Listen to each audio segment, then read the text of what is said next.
Hello, and welcome back to a whole new episode of Inside Voices First Takes Retro Edition. I am your host, Colin Binnig. And I, as always, am Adam Rubin. And here we are going to discuss Blade Runner. It's too bad she won't live. But then again, who does? More human than human is our motto.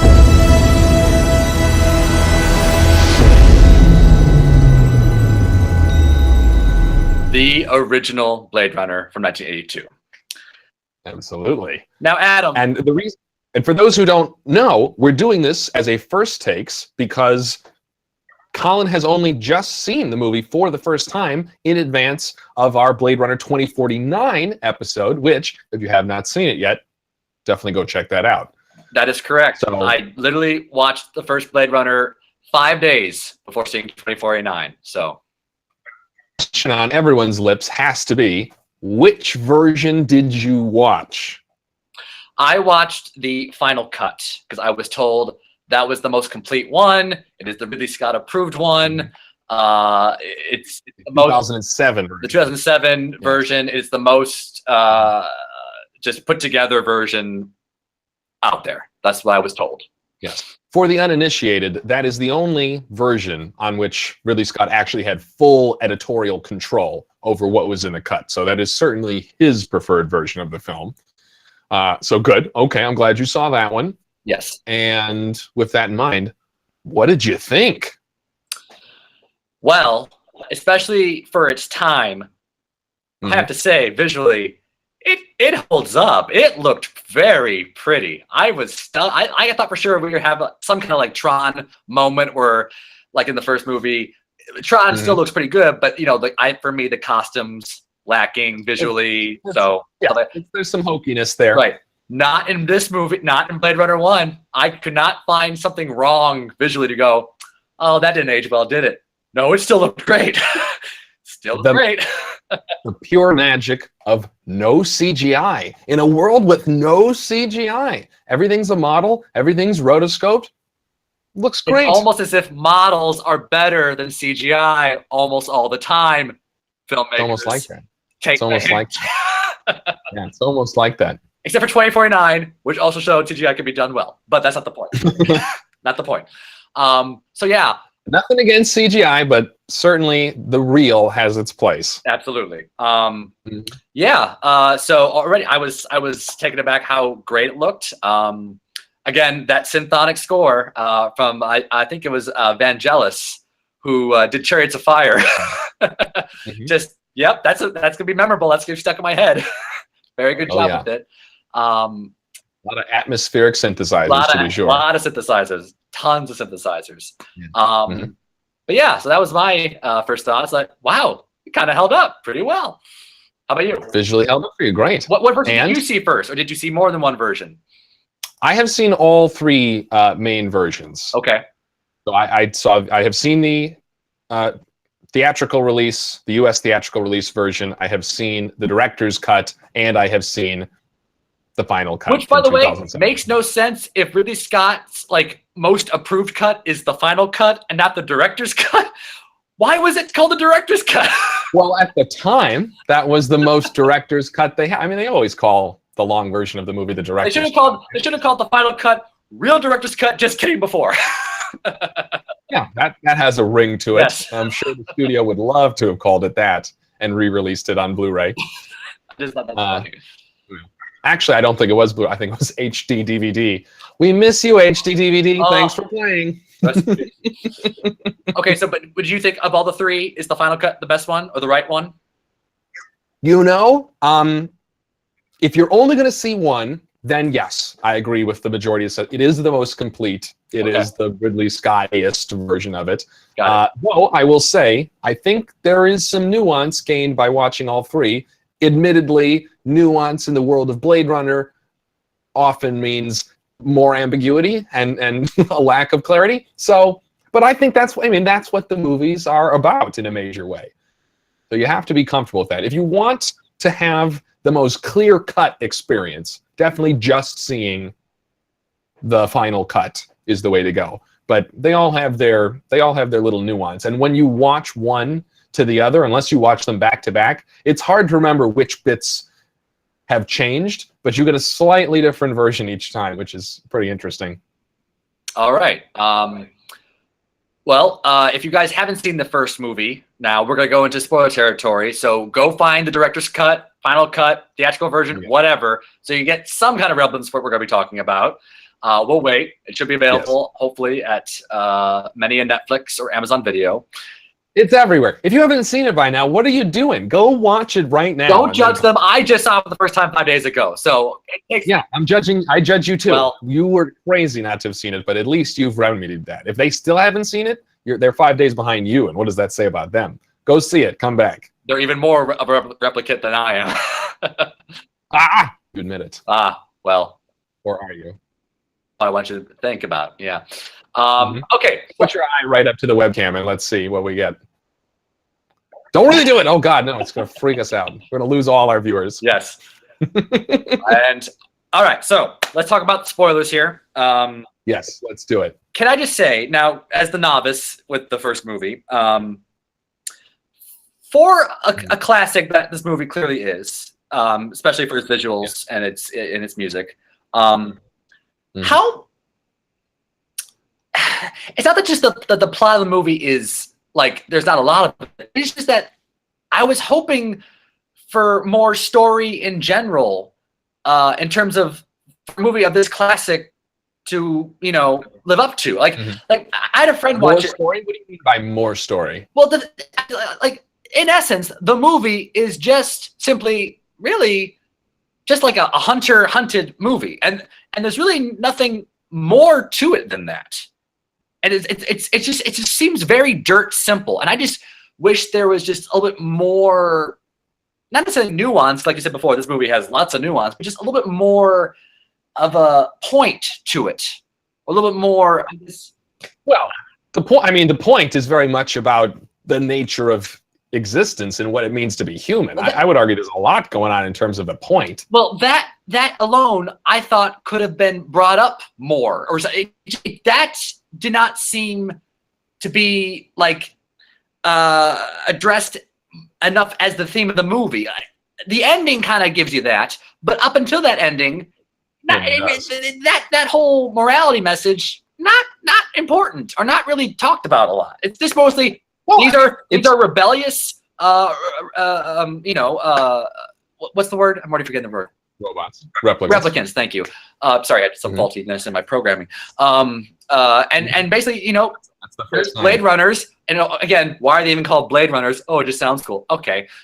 It does. It does. It has nothing to do with killing robots, but hell, let's just call them Blade Runners because we don't want to call it. So cool. Why do electric sheep dream or whatever the hell the short story is called? Do androids dream of electric sheep? There we go. But yeah, it's just no explanation about why they're called Blade Runners. We don't know why, Harrison Ford seems like, down on his luck and doesn't want to do it anymore. We don't really know why the robots are rebelling, besides they want to live longer. They want to live 4 years. It just seems really, they don't really go into enough about anything. And that's just a little disappointing.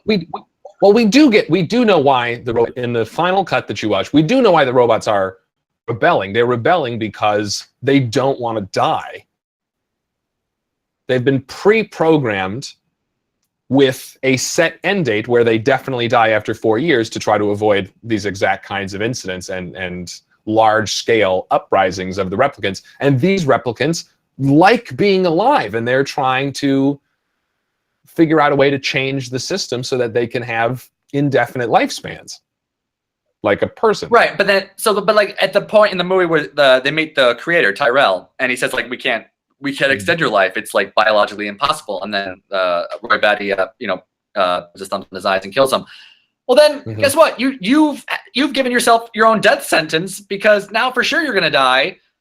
And it's like, so therefore there's no real point in the movie because you already know how to end because they've already I just wish there was like no reveal being alive because you're gonna die. I just wish there was like another reveal coming at the end of the movie besides all the robots just passing away. I just wish there was a little bit more. And I guess there is an attempt at that with the ending, which I was told about. oh, could Harrison Ford be a replicant? Mhm. Let me say this, because that is the one thing I heard about from Blade Runner before seeing it. I was told the ending will make you wonder, what if? Okay. So at least when I saw the final cut, the ending does not make me think what if at all. The ending has no indication that he's a replicant. Or did I misread something? Because, okay, his partner, we assume it's his partner, leaves behind a unicorn figurine. Something that the origami. something that we saw him do before at various places. Right. And then the movie ends with him and Rachel running to the elevator. The door closes. Movie ends. Are you kidding? What? What? That means nothing. That he's. I don't understand. I get he had a vision or a dream of a unicorn before. Yeah, he has dreams of it. But that doesn't mean anything. That he's like I was disappointed that people kept telling me that's supposed to be he's a rep. No, it doesn't. It means nothing like that.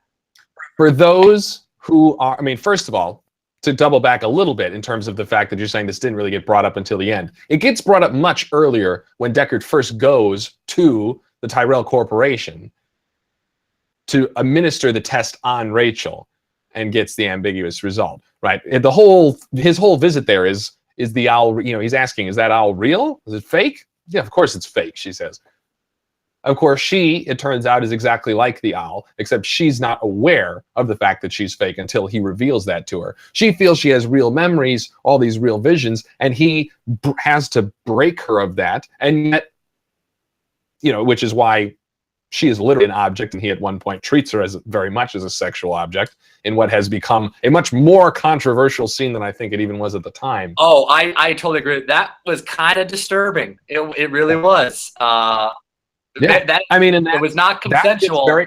It was, for sure not. Harrison Ford, that made the character Harrison Ford playing a lot more almost unlikable than I think the majority of characters he's ever played, which I didn't, you think Harrison Ford, the charming, swaggerous, even in, when he's playing Han Solo, sort of anti-hero, but, very charming. You go with it.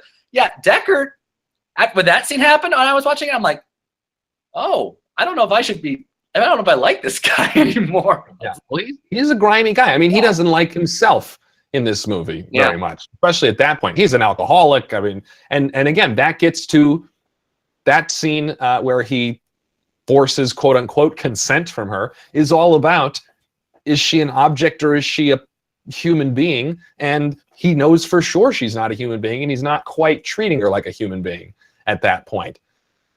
But that doesn't necessarily go into answering at all if he is a replicant, because he obviously seems much more emotive than her. Right. No, not more emotive. I mean, she cries. She has emotions. But the point is, she thinks she's real because she has all these memories and this sense of self-identity. He breaks that for her by revealing that that's all pre-programmed and known outside of who she is, that those are actually someone else's memories that she's been given.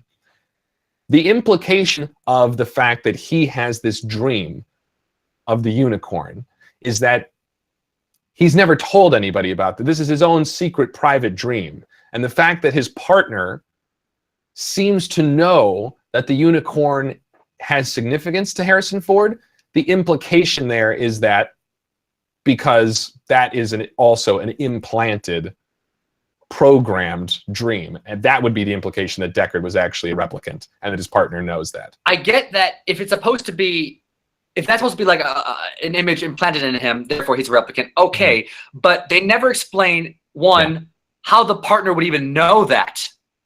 How would the partner know Harrison Ford dreams about unicorns and then leave a little figurine? And two, why would he leave a figurine but not retire them?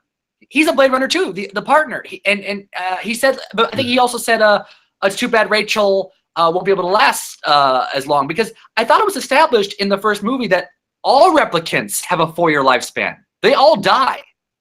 And yet, and this goes into 2049 territory, we still see Harrison Ford kicking around.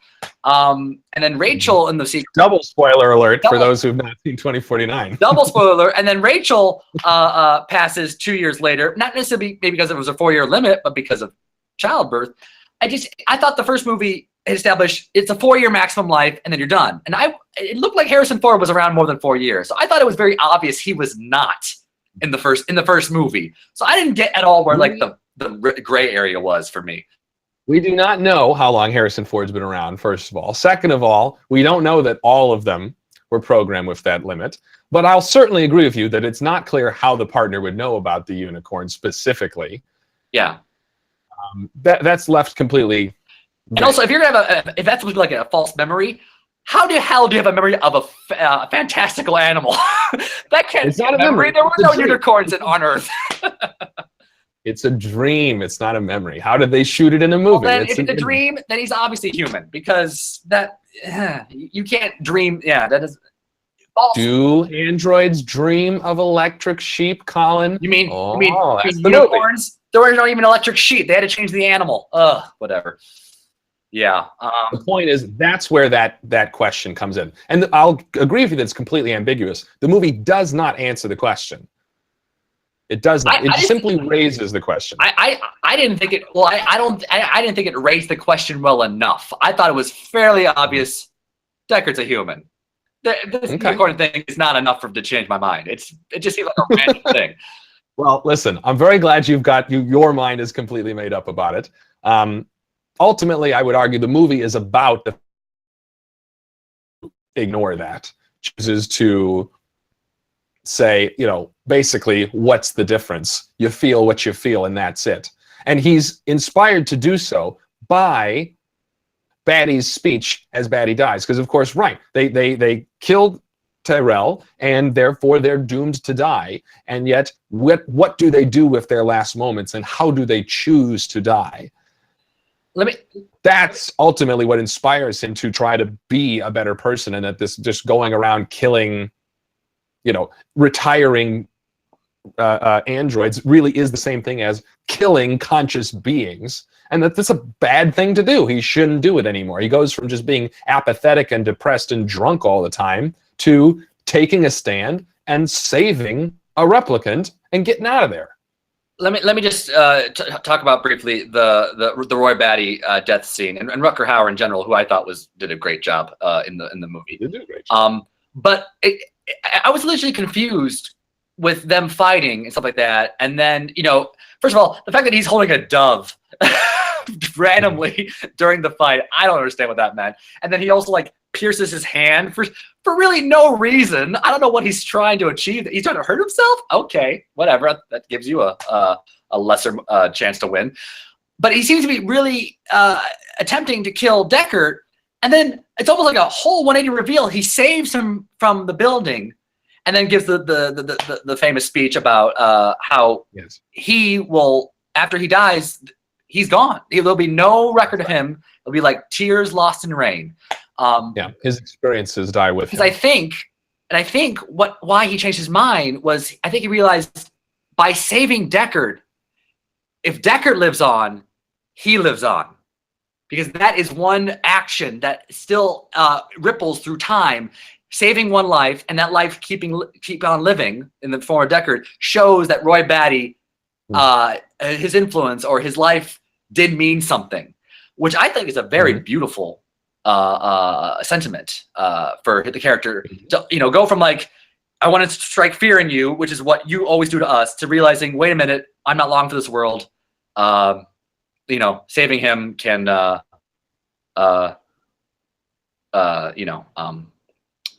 last and can prove a point. Give a lasting impact. Yeah.